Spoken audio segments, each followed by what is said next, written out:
The collaboration in teams training will begin shortly.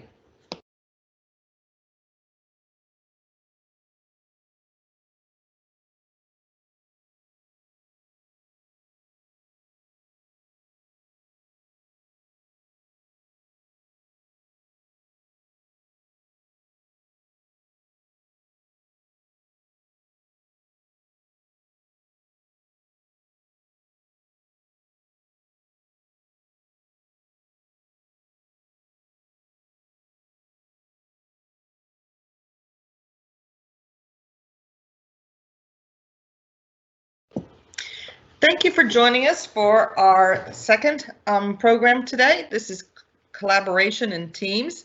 My name is Diane Seneschal. I'm with Microsoft. And this training series has been sponsored by Microsoft in partnership with New Jersey Office of Information Technology and obviously from the JJC. And for those of you who have been aware of Teams, it's a collaboration tool that integrates Word, PowerPoint, Excel, Outlook, as well as chat. And I'm going to turn it over briefly to Tim, who's going to tell you how to get a team set up. Thank you. Thank you, Diane. So if you want a team created, just send a message to the help desk through your supervisor. The process doesn't take long to get it approved and get a new team created. Just send the name you would like the team to be called, and if you'd like us to add any initial members, just send us a list of the members you'd like. And that's pretty much it. Okay, well, thank you then, Tim. I guess I can jump in here. Welcome, everybody, and good afternoon. This is going to be Collaboration in Teams, as Diane already mentioned. Again, I'm going to be Ryan Spavlik, so I'll be your presenter for today. So there are a couple of things that I would like to go through today with each of you. Some of this will be a review if you were in the last session, but mostly we're going to focus on working again with files and tabs in Teams. We'll be talking about a few of the specific different types of tabs that are available. We'll talk and sort of begin mentioning the different methods for sharing and collaborating files across Teams. And then we'll also kind of stretch that out and look at collaboration across all of Office. And we'll also take a look at the SharePoint side of things, the back end of Teams, and what you can kind of do with this. So we're not going to do everything in this exact order, but I think I will want to start with a bit of review in terms of getting files and tabs into Teams. So, of course, as I've mentioned previously, there are three sort of major ways to get files into Teams using the Teams application. You can, of course, go through and you can attach files via a conversation. And you can, of course, grab files from multiple different locations, both from other teams and other channels, from your OneDrive for Business account, and from your actual File Explorer. Now, of course, there are the other two methods as well, which have to do with uploading files to Teams directly from your File Explorer and creating new files within Teams. So these are the three major methods that you have for using the actual Teams interface to get files into these locations. But this is by no means the only methods that are available for getting files into Teams, as we'll see as we get further through the presentation. These are just the methods that we have access to if we're only working within this app here. Now, a couple of quick things that to mention briefly when talking about files and Teams. Of course, you do have the ability and the option to grab files from other locations that you are a team member of. So just to sort of demonstrate that feature and to kind of explain what you can do with it a bit more depth, I'm going to go ahead and attach a file to a conversation from a different team. So you can see by default, it's going to load us up, and it's going to want to try and attach a file from the file library corresponding to the channel we are currently in. So it wants to look at the three files I already have access to in this location, but I can say, no, we want to go up a layer further. And now you'll see that it's got all of the different folders that correspond with the available folders in our Teams panel here. So every single one of these is going to correspond to the file library for each of the channels in my RDA team. So if I'm satisfied with this and I just want to grab a document from another channel, I can go into general, I can grab my data collection document here, or this SMP document, and I can either choose to share a link directly to that file or upload a copy of it for this location. But I can even go up a layer further than that. I can go and say, well, I don't really want something on RDA. This is for my management meeting room. So actually what we're probably going to want is some of the files from my marketing team here for their March meetings to kind of share information back and forth. Now, from here, I can go through and I can basically grab one of these files as a copy.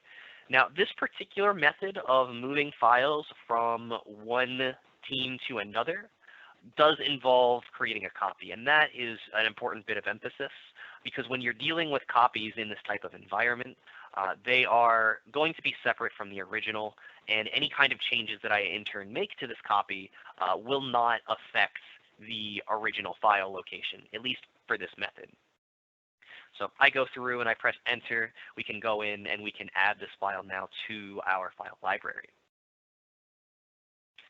Now, this is one way of getting files across teams to other locations or other team members, but there are alternative methods for sharing files with people in teams as well. In this particular case, you may want to leverage this feature if there's, say, a finished document, a template, or some kind of resource or compliance code that's already completed and you guys will just have to use for reference. That may be a good instance where you would use this particular feature.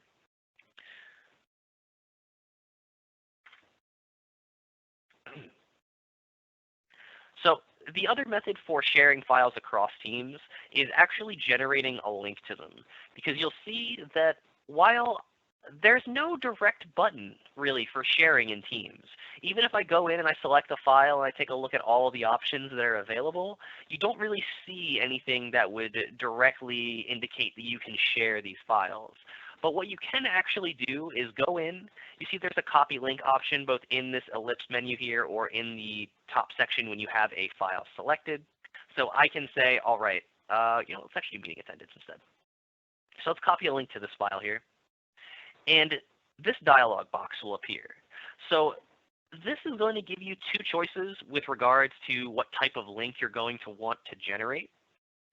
You can either do a Microsoft Teams link, which is going to be the default.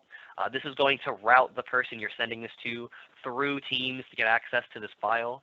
So if you are sharing this with someone who is not a member of your team, this link will not work for that person. If you need to share a file or a link to a file with someone who is outside of your team but is still within the NJGov organization as a whole, what you want to do instead is use the SharePoint link here. The SharePoint link is going to route them past Teams directly into the SharePoint backend, and if they have a proper email address, they should be able to access this file, even if they are not a member of the team. And this will affect the source file as well. Whenever you link to a file rather than creating a copy, that will take that person back to the original file. Any changes they make will influence that original file. So you can choose to pick whatever one of these links you'll need depending on the situation. Again, just remember the Teams link is for sharing links to files between your teammates, and the SharePoint link is for sharing with people who are outside of your team.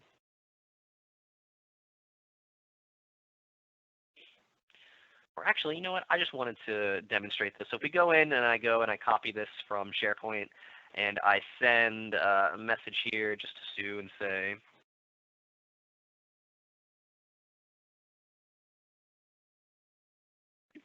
so basically I'm just typing out, make sure you sign your attendance form for today's meeting.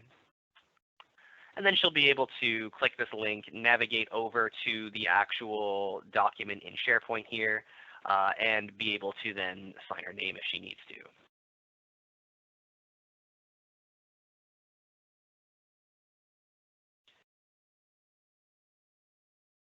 So those are going to be your two primary methods for sharing files within Teams and across Teams.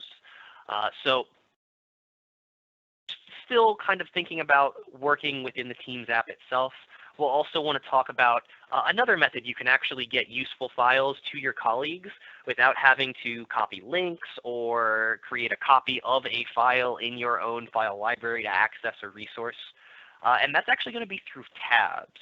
So as I've mentioned a couple of times in previous presentations, there's always 3 tabs that appear along the default here: posts, files, and wikis. Now, if I check on any other of my channels, in this case, the ones that are not new, you can see there are far more tabs than there are just beyond the initial 3. So you can add all different types of tabs. One of the big ones is, of course, going to be file type tabs. So this is going to be a tab that points to a particular file in Teams that other people will then be able to access and work with. So for example, I can say, well, since this is a meeting in place, we will want to do our meeting attendance document. So now I can make a tab out of the ones that are in my file library like I do here. So I can go ahead and just hit save. And this will add an Excel tab to the top that links specifically to this location. Now you'll notice I can actually edit files that are linked as tabs as well. This will apply even to files that I link to that are outside of this particular team, which I can again do. So if I create a Word tab here, and I say we don't want anything in this channel, we don't really want anything in RDA, instead what we want is something out of Project Alpha. We're going to go into the general channel for Project Alpha, and we're going to grab the documentation for April 2020. So let's go ahead and save that as well. And this creates a tab that corresponds specifically to a file in another location. If we hop over into the actual Files tab here, you can see that that file does not get added to the file library. This is pointing to the original location. And I do have the ability to actually edit this file as well. So you could use this for editing documents that are that kind of go between teams, or you can use this as a way to simply grab templates from other locations to make sure that maybe something you guys use and fill out every day that comes from a different source is still easily to you without having to reach out to someone on a separate team and have them send a link to you. This is just another method of sort of sharing these files across teams while also adding a large bit of functionality to a channel specifically. I'll also let you guys know that tabs like this are repurposable, so you don't have to delete and re-add a tab every time you want to change which file it directs to. You can actually rename these at any given time. So we could say this is meeting notes for 2020 or anything along those lines. You can see here, it'll just automatically adjust the name for the tab. We can change that at any time. But we can also come into the settings here, and we can say, all right, we really don't actually need this file to be the one that it's pointing to. We can just use this file that we have inside of our own library inside of this channel. So I can go ahead and just point it to this sample text box option instead. And if I need to, I can just outright remove the tab as well. Now, we'll come back to tabs in a couple of minutes, especially because I want to talk about a few particular types of tabs. But for now, I think we are satisfied in terms of sharing in Teams. We're going to want to take a look now at the SharePoint side of things. For those of you who are unaware, SharePoint is going to be the back-end system that really drives a lot of the power in Teams. So let's take a look at that. Now, there are 2 ways to get to a SharePoint library from the Teams interface.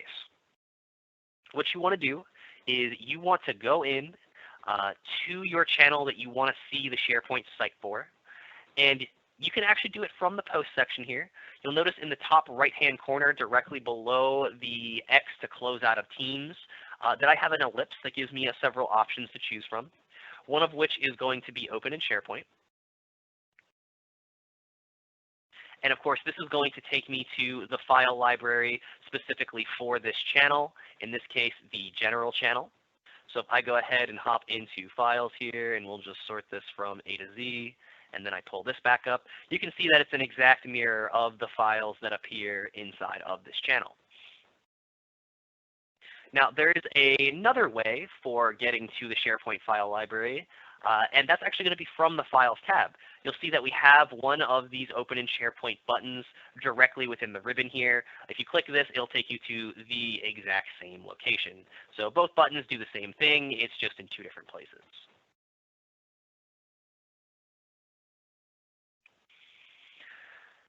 So now that we're at least vaguely aware of how to get access to a SharePoint site, we may be asking ourselves, well, what exactly can you do with this?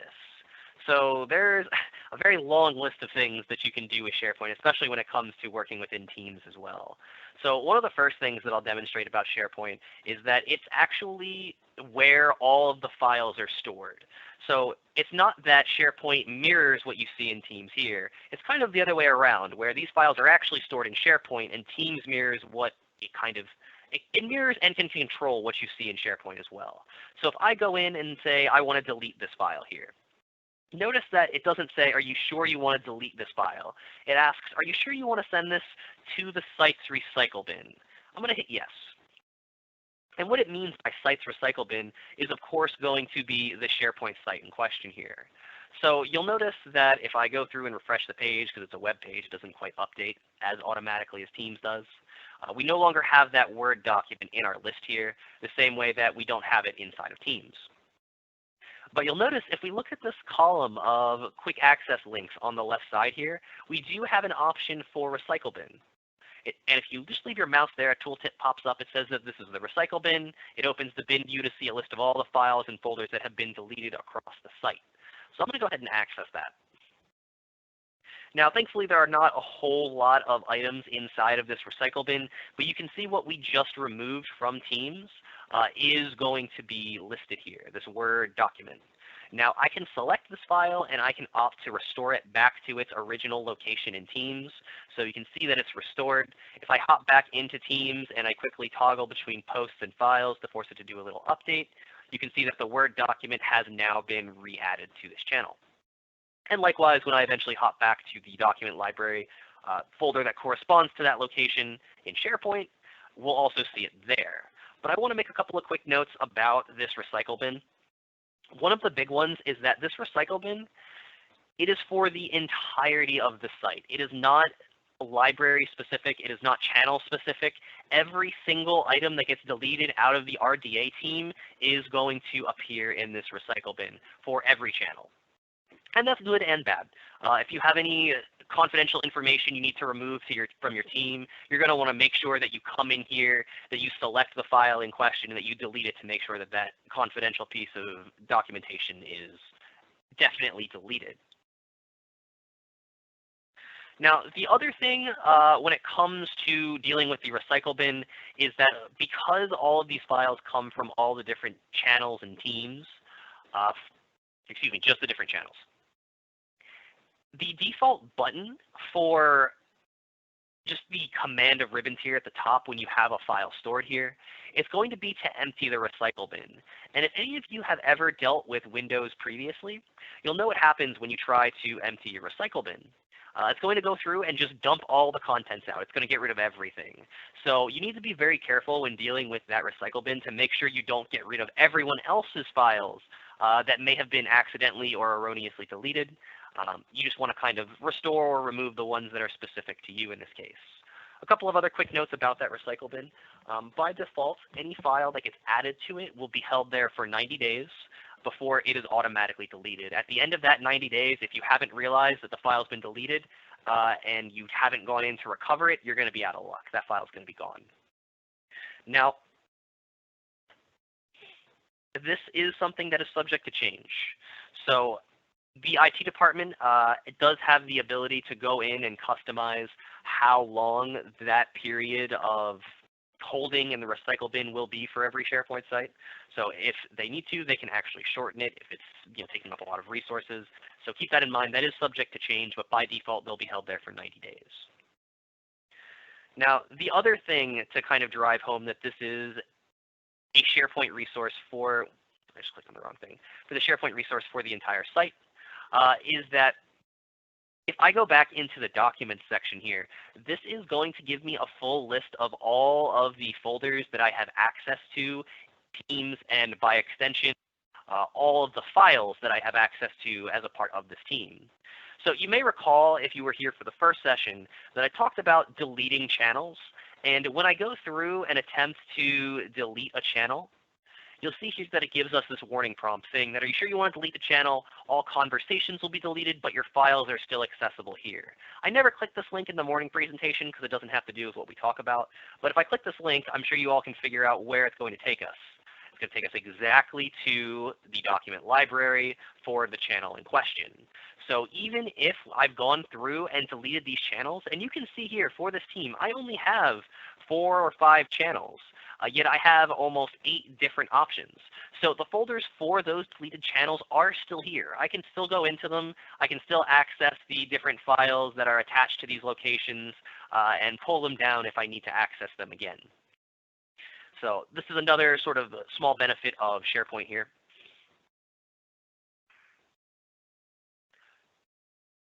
Now, the other thing, or I guess several other things that sort of make SharePoint uniquely powerful, is that this is actually going to be the source for the co-authoring and for the document version history features that I've touched on previously.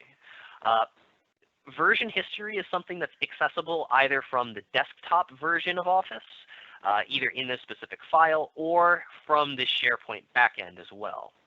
So you saw how in Excel, I can go in here and I can say, open in my app. We'll give this a second to open up here. But I can also go in and I can hit more actions. You'll see this big long list of commands that we can utilize. The fourth one from the bottom is going to be version history. So it's going to pull up the version history for this document. So you can access it here from SharePoint. You can still view the details of it. You can opt to restore that version as the dominant version. You can delete other versions and so on. Much like you can do from the actual desktop interface here, you can go into this little box next to, or to that has the file name listed.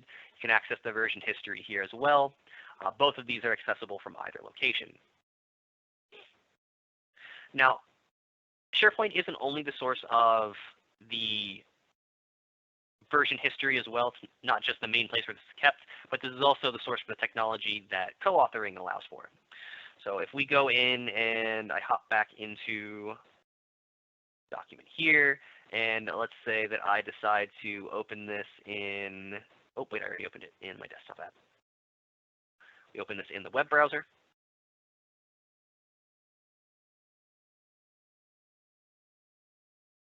It'll take a moment for it to connect together again as it connects and loads up the document on both fronts for me. But eventually we will see that these documents will begin to kind of communicate with one another and begin to list our changes, as you can see here. It takes a second, but it does connect us, and then we can go in and begin editing. This entire feature is also, thankfully, from SharePoint. Now, of course, you don't have to access any of these files from SharePoint to use this feature, but just know that that's where that sort of technology comes from. Now, a couple of other quick things about SharePoint. One of the big ones and another big utility that the IT departments have been talking about is setting up something called a sync drive. So what you can actually do is set up a location in your own file explorer for files from a specific team, SharePoint, or OneDrive library to sync directly to this file explorer here. The way that you do that is come into the channel or the library that you have in question. Perhaps it would be, the full document library for the team itself. And let's say I want to go ahead and set up this sync drive here. I can do this from this interface here using this button. You'll notice that I can actually do the same thing from the Teams interface as well. The same option appears here. But let's go ahead and access that and take a look at what it has to offer us. So the first thing it's going to do is try and open up Microsoft Edge, or not Microsoft Edge. It's going to try to open up Microsoft OneDrive to set up the sync information. So I'm going to go ahead and allow it to do that. Then it should ask us to sign in just for our information to confirm, that we have access to OneDrive. It remembers my information, so I'm just going to go ahead and click sign in. So now it's going to ask us where specifically we would want to put this particular OneDrive folder. Now, at this point, you can leave it as the default. That's going to be most likely up to IT in terms of where they want these folders to be assigned. Now, I can go in and continue with this, but I already have a folder at this location, so it's not going to allow me to create another one.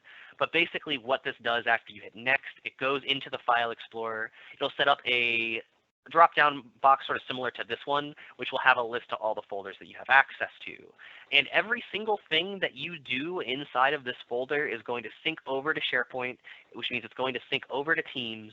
So it's possible to actually access and manipulate all of your files in these locations without actually having to use the Teams or the SharePoint interface. So, if I'm sitting here talking about SharePoint and maybe a lot of you are sitting there and saying, well, I don't really plan to ever use this web interface. This is a little too complicated for my taste. I don't want to have to click through a dozen different windows just to track down different files that I may have accidentally deleted or anything else along those lines. For those of you who do just kind of want to stick with the standard File Explorer that you may have become familiar with using network drives, it's still possible to set up a location like this that allows you to access the full features provided by Teams and SharePoint, but still use this familiar interface for managing everything.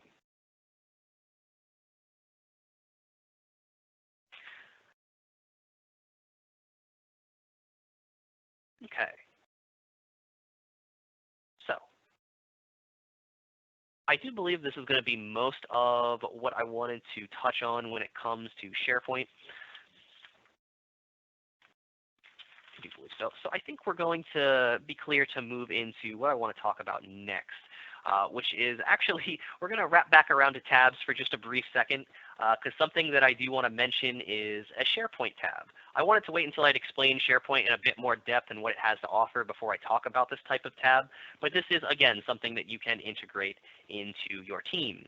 So you'll notice that there are two SharePoint tabs that are available. You can point it to a specific document library, or you can point to a SharePoint site in general. So if you need to link up to a file section for another team, like let's say since I'm working in research development, I want to get access to the Project Alpha document library so I can see their documentation and how the development of their project is going. So let's go ahead. We're not going to make a post about this. We'll go ahead and hit next. We hit the documents folder, so we know that that's what we're trying to access.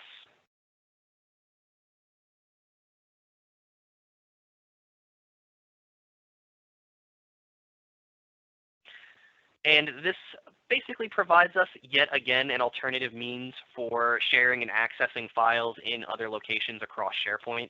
So now I can go in and say, okay, we're looking at their prototype testing information, and we can grab the various different documents that they have available for us. So if we need to check on their progress or they need to get access to what we're working on, they can, of course, incorporate a tab that does something similar as well. You can also incorporate just a standard SharePoint tab. So if you have SharePoint sites that aren't necessarily document libraries, but still have key resources, whether they are like intranet portals or just a collection of maybe data analysis tools or any other number of things, you can also create direct links to those SharePoint sites using this other type of tab as well.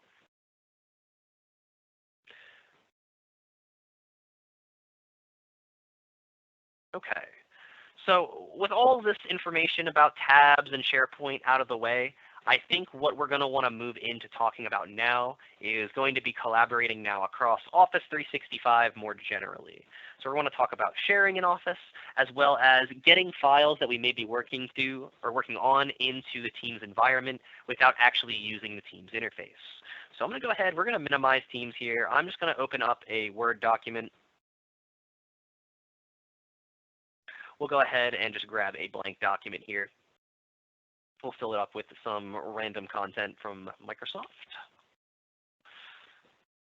And now what I want to go through and do is basically save this back to my RDA team without touching Teams. So this is something that's possible. What we're going to want to do now that we have a finished document is go into File. We want to go to Save As. And you'll notice a couple of things. First, of course, you do have your standard list of recently accessed folders. If you've accessed that folder previously, it'll appear in the list for you. But what we really want to take a look at is going to be these site links on the left here. This is going to get you access to your connected OneDrive account and for any connected SharePoint sites that you have access to. So I'm going to go ahead and select one of my accounts in this case. And you can see here that this is going to be the full list of teams that I have access to. It's got the RDA team, which is where I'm going to want to share this file to, but it's got all the other ones that I'm a part of as well. So I can navigate to any one of these, but for today's purposes, let's just go to RDA. Again, we want to make sure we're going into the documents section, and then we'll just have to figure out where exactly we want to put this. I'm going to put it into general, and we will call this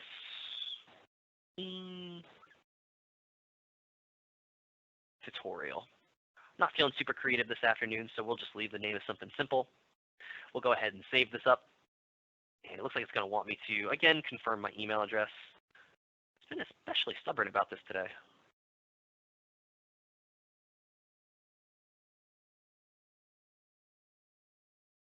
And we'll see if the save actually goes through here.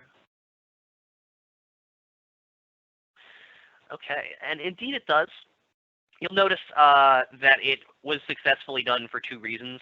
One, obviously, it takes us back to the view of the document. But second, you'll see that the box up here at the top left has changed. It's now interactable, and it tells us where in SharePoint and effectively where in Teams this file is stored.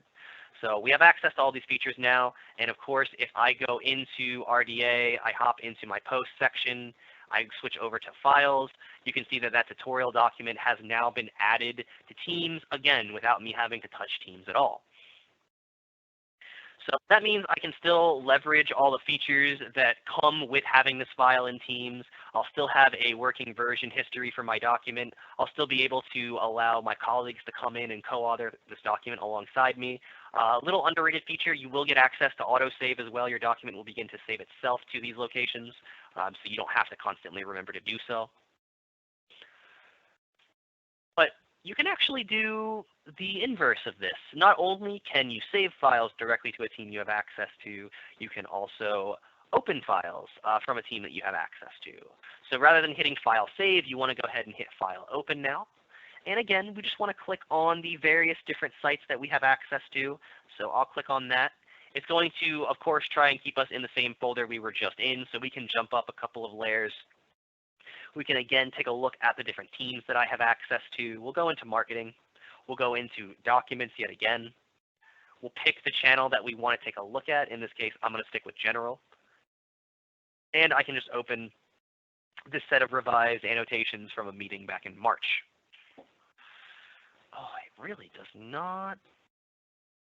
Okay, looks like my credentials have expired, so we'll fix that later. But for now, you can see that it has gone through. It has opened up the 3.3 revised annotations document. So this is going to allow me to, like I said, open a file directly from the Teams interface without having to touch it. So again, I can come into Marketing, I can come into General, I can come into Files, I can go into 3.3 revised annotations, and I can choose to open it in my desktop app if I want to, or we can do exactly what I just demonstrated. You'll see here that it is going to be exactly the same document. So if you really want to leverage these features, including the co-authoring and everything else, but you don't want to necessarily learn to manage files with the Teams interface, you can still control how files are loaded into Teams through any of the other methods that I've mentioned so far. And of course, this doesn't only work for Word in this case. This is something that's going to work for any type of Office file. So it's something to just keep in mind. This is, I'm having a lot of problems with my connection today. Well, I'm actually ready to move on from this particular aspect anyway. The one final thing that I do want to mention is going to be the Share button inside of Office. This is something that's going to, again, run throughout all of Office. It's going to be in every single Office 365 program, whether it is Excel, PowerPoint, or Word. They're all going to have this same button in the same location, as you can see here, and it's all going to do exactly the same thing. Now, in order to use this feature even in the first place, you're going to have your file stored in either SharePoint, Teams, or OneDrive. You have to have it in one of these locations to use this button. But when they are, okay, let's try it in SharePoint. Go ahead, we'll pull this back up. We'll go into General. And let's go ahead and share this file up. So this is going to give you access to this sharing dialog box here. And this is going to be the same box that appears throughout all of Office. It appears in SharePoint. It appears in OneDrive. It'll appear in your sync drives. It will appear when you're sharing from Word, Excel, PowerPoint, all of them. It'll be exactly the same. So you really want to become familiar with this box and what you can do with it. Now, the main controls for this and what this allows you to do is basically customize permissions for your files. So if you do intend to share a file with someone and perhaps they are outside of your team, or maybe it's something that's confidential and you only want a couple people to be able to use the link to view the file, this is where you'd come to sort of set those specific restrictions up. Now, obviously, you can see that there's 4 different levels of permission I can assign to this link. I can say that anyone who has access to the link will be able to do whatever it is I specify.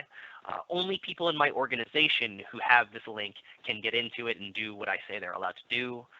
Or people who already have been granted existing access are allowed to come in and begin editing and manipulating these files. And then finally, the 4th level is just going to be people who I specify in this invitation are going to be the only ones who are allowed to come in and make changes to the file using this link.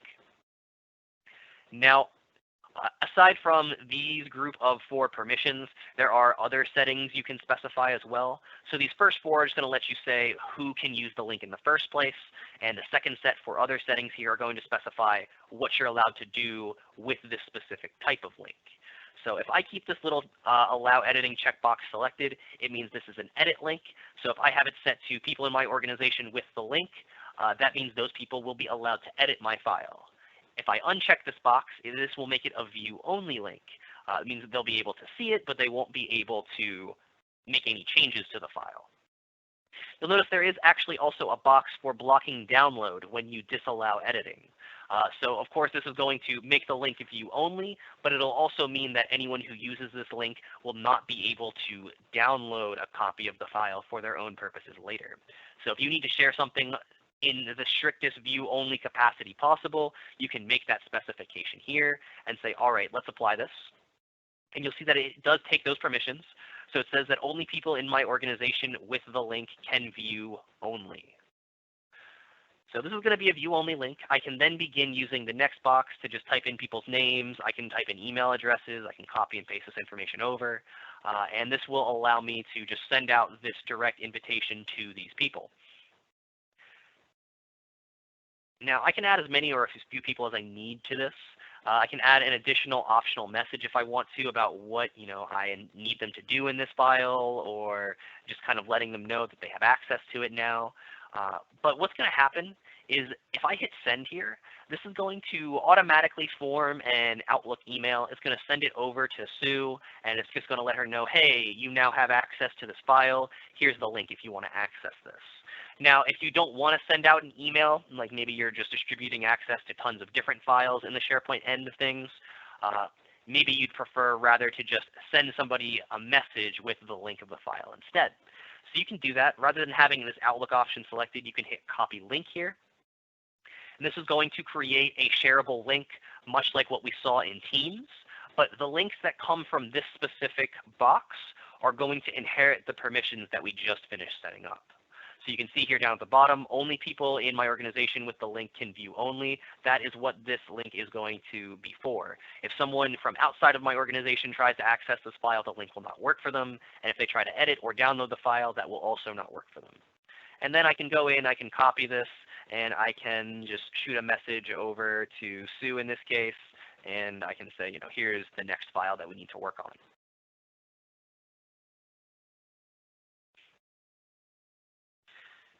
Now, let's do a quick look here at the shared drive here just to see if we can share from here. Aha. So this is another example of that dialog box just coming out throughout of Office. I do have one of these sync drives already set up. So if I want to share from this location as well, I can do so. And you can see it's the exact same system with the exact same options. And that same box, again, while I'm having a bit of trouble with my own desktop versions of Office, they will appear there as well. So it's really worth becoming familiar with those options and kind of coming to terms with just kind of learning to share with it, because it is a very powerful tool.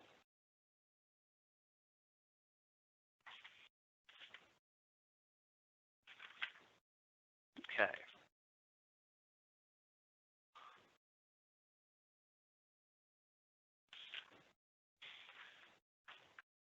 Now then, I think we're going to want to hop back into Teams for just a brief second here.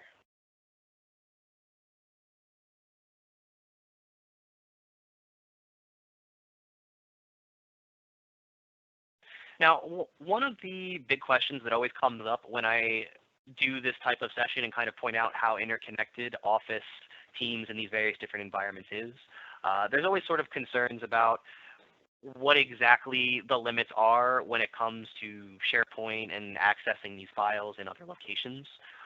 So just to kind of put your minds at ease, these SharePoint sites, first of all, they're not really accessible to people who are external unless you specifically share a link and specify an external email address, put them into that document, but that will only work for the specific item that you're sharing.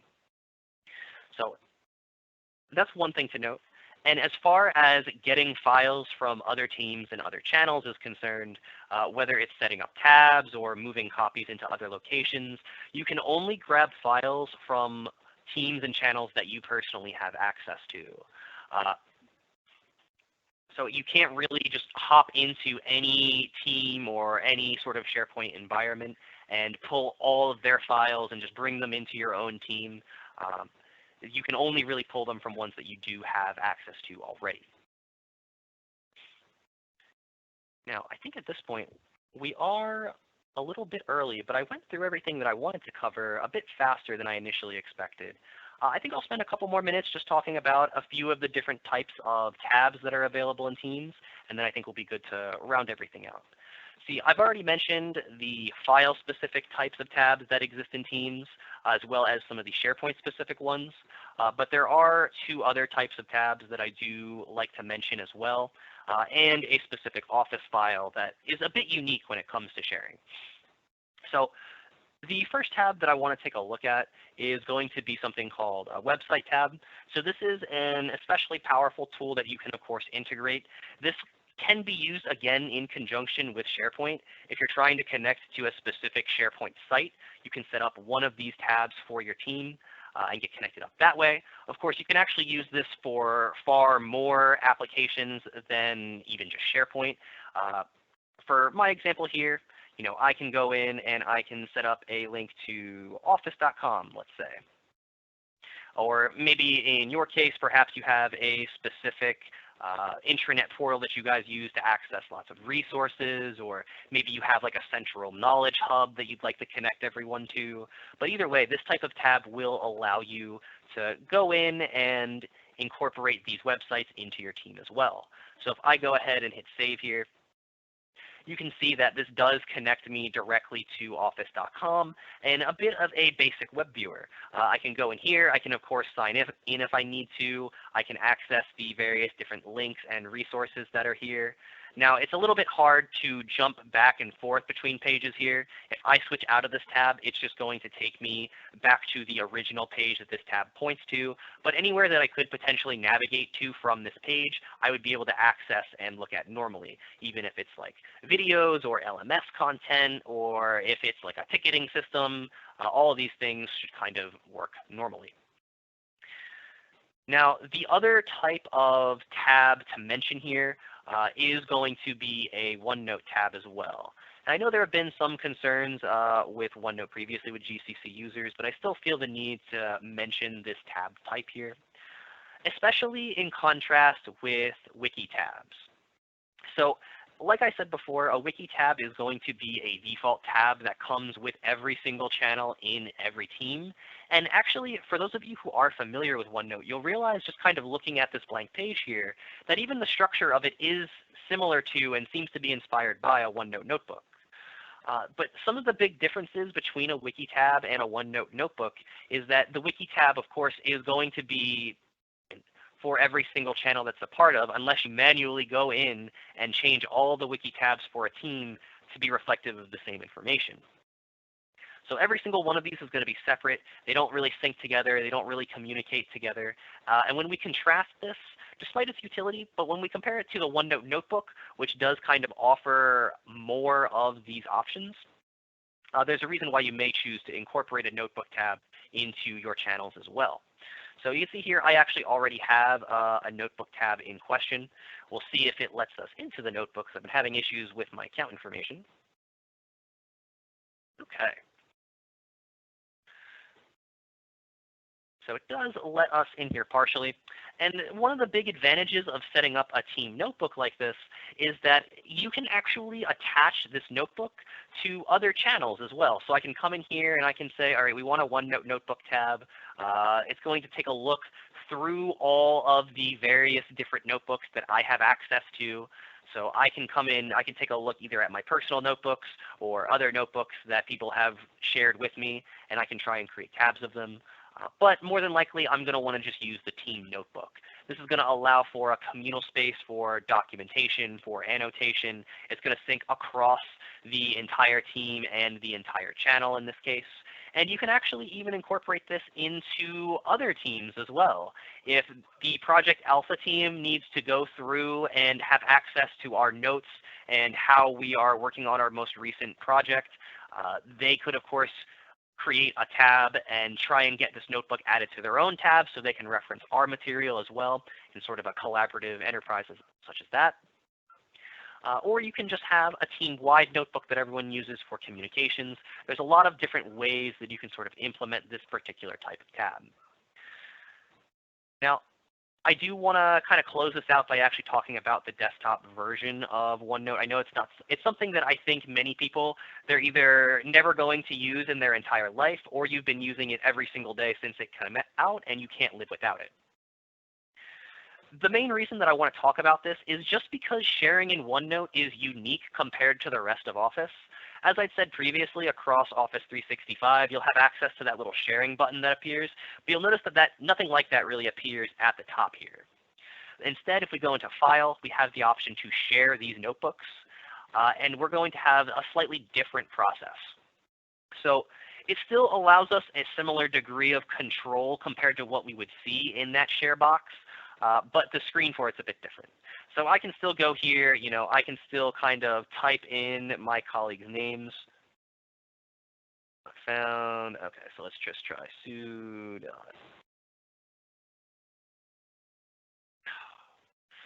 And there it goes. So oh, no, I see why. I spelled Sue's name wrong. Well, if you're like me and you can't actually spell a person's name correctly, there is actually a button that integrates with your Office address book, which you can then go through and search through as well to pull up information and names. You could even grab groups out of your organization's address book and give a large swath of access to multiple people at once. All these things are possible. You'll notice next to the address book icon, there is also specifications for whether these people would be allowed to edit or simply view this notebook. So again, you can specify when sharing with these groups what they are allowed to do. And of course, you can also require that they have to sign in before accessing the notebook. Again, just adding a little extra layer of security, making sure that someone who doesn't normally have access to this document can't just sort of sneak in and get access to your notebooks.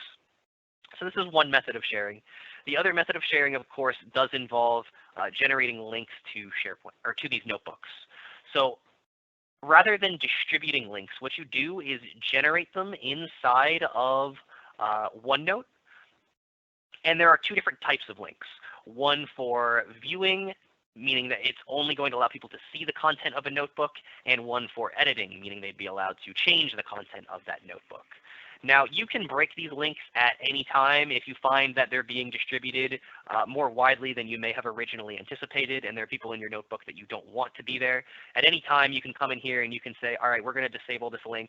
And now any sort of resource that was linked to that notebook via this edit link will now be broken, and people will not be able to access it until you readjust it with a new updated link.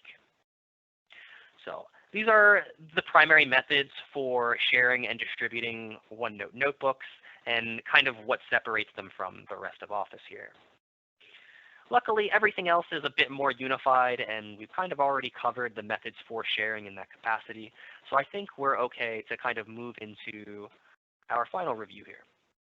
So today, we talked about just kind of going over again, working with files and the different types of tabs that are available in Teams. We talked about adding SharePoint tabs and kind of what you can do with those. We talked about sharing and collaborating the different types of files, both through SharePoint, through Teams, and through Office 365 more generally. We took a look at some of the advanced collaborative features that come with Office, whether it is the sync drive locations, whether it is going to be co-authoring or the version history, as well as being able to move files in and out of Teams and SharePoint directly from the Office 365 interface. And then, of course, finally, we talked about accessing Team SharePoint sites, what kind of features that lets you get access to, and of course, how you actually view the content of a SharePoint site to begin with. So at this point, I would like to open it up to questions. If you all have any questions, I know there's usually quite a few with this session. Feel free to ask them now. And I'd also like to say thank you again for attending this training session. If you'd like to offer any feedback, I'll of course include a survey link in the announcements for this session. But for now, I think I'd like to turn it back over to Diane or Tim just for some closing remarks and anything else that they'd like to address with us. Hi, there was a question about if these trainings, both the basic and the collaboration, will be available. I said yes, but Tim, can you tell us where the users would be able to find these trainings? Yeah, we have them located on a public team for the training, and we're going to be having it on our intranet site shortly. And for those agencies who are here who are not part of JJC, I will reach out to your agency and make this team training available to them as well. There's no other questions. We'll wrap up, but we'll stay online for a little bit and we'll keep an eye out on the Q&A session. Yeah, like Diane said, it looks like we don't have anyone coming in at the moment, but we will be here for a couple of more moments. I think at this point, we are going to be clear to end the live presentation. But again, if you do have questions, feel free to ask them. We will be here for a little bit longer. But thank you again, everyone, for attending, and have an excellent afternoon.